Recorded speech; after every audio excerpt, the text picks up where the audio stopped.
खजाना राजा। छोड़ के आजा लुधियाना राजा, लूट ली देवरवा खजाना राजा। करे परियारी खींचता साड़ी, खाना के धके बहाना राजा। छोड़ के आजा लुधियाना राजा, लूट ली देवरवा खजाना राजा। छोड़ के आजा लुधियाना राजा, लूट ली देवरवा खजाना राजा। Music by Manu Raj.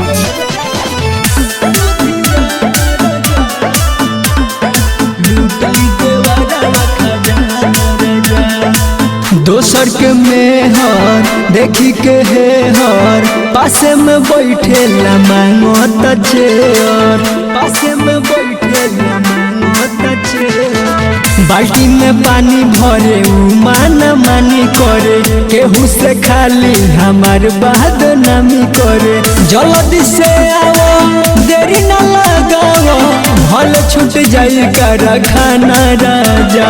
छोड़ के आजा लुधियाना राजा, लूट ली देवरवा खजाना राजा।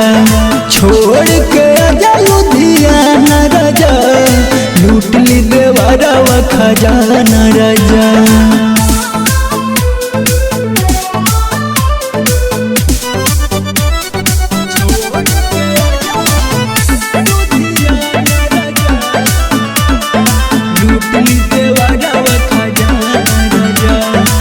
बोलो संजय का तोहार कौन बा, देवरा देवेंद्र करत हम तोंबा, करत हम तोंबा। का करब शैलेश बाद में तू आके, भइल बा पागल धरे हो हुआ के।